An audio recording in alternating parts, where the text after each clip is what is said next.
My name is Anne-Audrey. My pronouns are she and her. I'm a queer Black woman. We invited artists to talk about Black mental health. I am a person committed to my healing and discovering my place on this earth. My name is Peter. My digital artist name is Peeta, so I go by the name Peeta.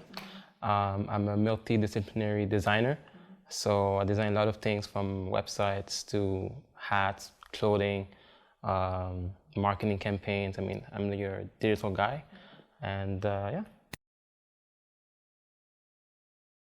I mean, just the fact that I'm Black, I get to see the world in a way that is very special. I get to see things that non-Black people don't see, so I guess that would be one thing.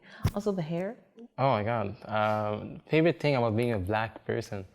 I would say that, I mean, I love a good challenge. So I think that just as being a Black person, you have more challenges.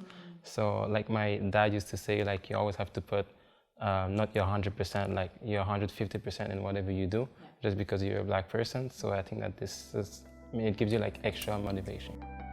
In their research, Aiden et al. Surveyed and interviewed 130 Black individuals living in Ottawa on their experiences with mental health and the mental health care system. When asked about the services they received from a mental health provider, 56% of the participants' answers varied from fair to very poor. When I think of Black healing, I think of all the past generations that didn't have access to different types of healing because they had to focus on surviving most of the time. And of course, because of all the systems of oppression, there's still a lot of survival that we have to go through right now. But healing in a way for me is like breaking certain intergenerational patterns. The Mental Health Commission of Canada observed that Black Caribbean Canadians wait 16 months to meet a mental health care provider, while white patients wait 7 months to meet with a mental health provider. That's twice as long. When I think about healing, I mean, I think about like the past, like the struggle. I think about all the extra steps that as Black people, what we have to do, what we have to go through in life. And when I think about healing, I also think about support. So I think about like all the extra need we can get, all the extra tools that we can learn to continue in our mission. Well, art is also an outlet for me to heal. Like I feel like when there's a lot going on, I think of an idea or project or something, and that actually helps me process how I feel and name what I'm going through and heal even certain things. Of course, I can't do all the healing by myself and in one shot, but it helps for that process. And I also see it as a way to connect with other people, like not like in my healing, there's also other Black folks healing. So I think it's really important for me when thinking of art to see how I can also connect with other people to heal together. I work in like so many different fields. Honestly, I haven't really worked in a sense of like helping like an organization that's really like towards like mental health. How can I say? I mean, I think it's with Desta, I think it's been great because I'm like enlightening like the youth, you know, like I'm giving them like extra skill sets. And also what's interesting is that I have to like help the student like even like throughout the course and even after the course, like they always ask me like extra questions and all that. So I think that, I mean, I'm kind of like helping them also in this field, if I could say, but it's been an interesting journey with Desta. Well, honestly, I think I told you about what really like grabbed my attention was really like the design. Like in the first place, I think it was very nice. Really like the design was really intriguing. Like it really like catched me. Like it catches the eye. So I'm hoping that just by keeping this up, I'm hoping that like more younger people like just like they can just get interested, you know, and just like see what's happening, maybe just read and maybe see themselves in the content, in the interviews and all that, and just maybe just like help them just to reach for help, you know, like it could be like something simple and just like little tips, you know. So, and I honestly, I wish that it's something that I would have known back in the days that was like accessible, you know, because maybe I would have been like, oh, you know what, let me check them out, you know, they look cool, maybe they know what's happening, you know. So, but back then I had like no type of resources that was similar to that. Black healing is abundance. I think Black healing, I think it's a long journey within. I think it's a lot of like of thinking, you know, and it's because it plays in the head at the end of the day, you know. So I think it's like a journey that's within, that's like that's never ending, you know.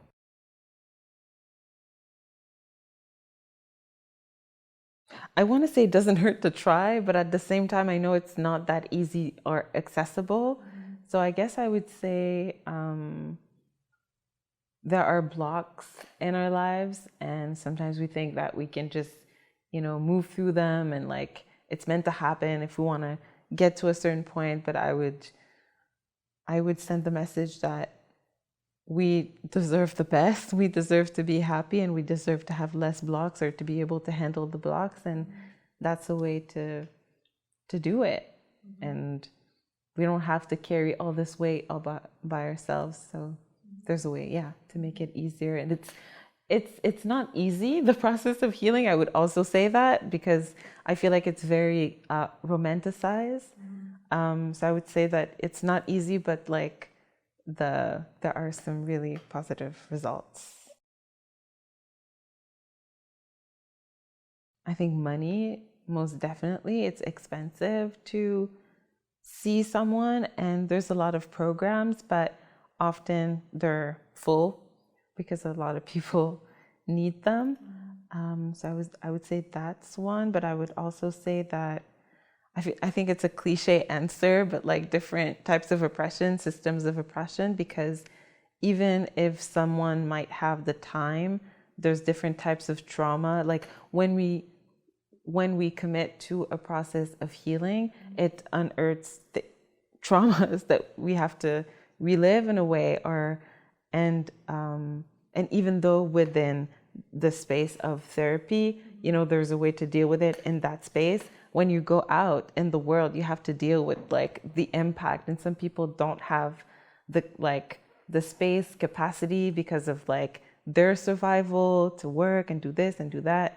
So some people don't have like a lot of Black folks don't have the mental capacity, emotional capacity to take on that work. So I would say, different systems of oppression.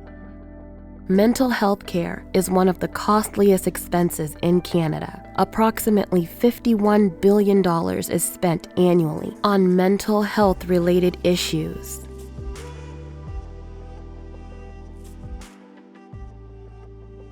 I think it would start from a young age. I would put it in like as a mandatory thing from early on. But then for the people who need it now, I think creating centers, kind of like what you're doing with that space, I think those like funding all those projects, and because a lot of people are willing to do the work, but they don't have the funds to do it. So funding those projects and also providing spaces and stuff like that, because it's not just the money, it's also like the infrastructure that goes along with it. So it's, I would put it as a priority.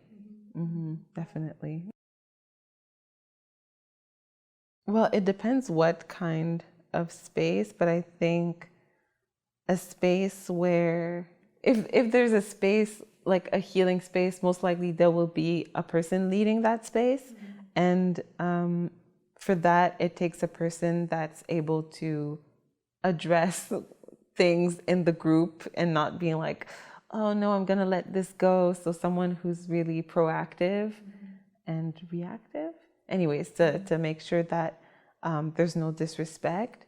I think also for all of the people in the room to have space to just be, to feel like they don't have to put on a mask. And if they do, to feel like it's understood in a way, because it's a survival mechanism, and to a safer space. Like everyone is at a different stage in their healing and their life process. So I think to make that clear from the get-go, that everyone is at a different place, and how to really work together to know how to respect each other and to know what each other's boundaries are, and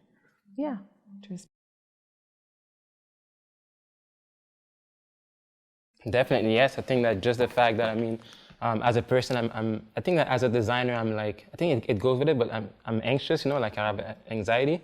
So whenever like I work or whenever I talk to my daughter, like I always like explain to her, like, let's say if I'm frustrated with a client or anything with a situation, and she hears me out, I'm like, like I'm mad because of this. So I take my time, to explain, just to share my feelings, like I brought her here just to also just share with her like what I do, So I think it's important to share your emotion with your kids. I think it's really with communication, because like I said, even for me, like in my past, like I think that just being a black man, whenever like something was happening and I would share my feelings with my parents or with my friends, it was always like, oh, like the term was like, oh, you're a softie, like you're soft, you're supposed to be like, you're a black man, you're supposed to be like always strong, So I think that it was a bit frustrating, I would say, in my younger days. So that's what I try to like really like help my daughter out whenever she has something, if something happens with a friend or whatever, or at school. I listen to her, and I talk to her about like what I would do, and I ask her also like, how are you feeling? What do you think would be the best thing for you to do? How can you help the situation with your friend or whatever? So I think it's important to bring that in the conversation.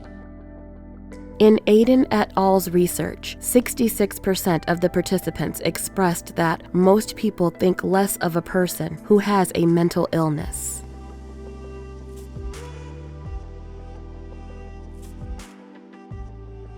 In my younger days, no, I would say, because I think that what would stop me or what would block me was more like fear, because I was always thinking, I think because I didn't have the proper tools, or I wasn't making a lot of research back then.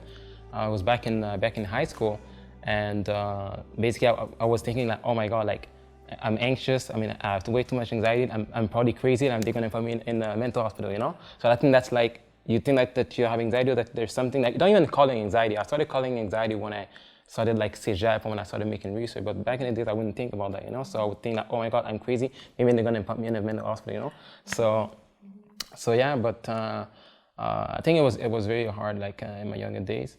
But as I grew up, just making like more research, and did I seek professional help? Yes, at some point I went to go see a psychiatrist. Yeah.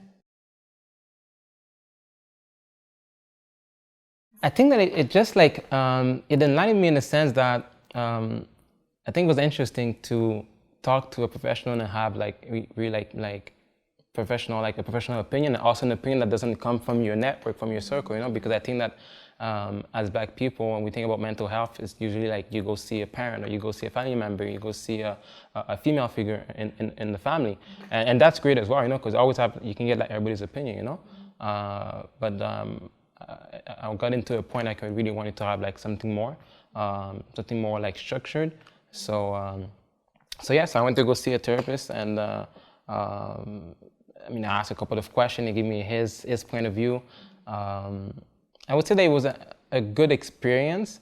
I had like a couple of sessions. I think the max with my company was like 9 sessions that I had with him. Would I do it again?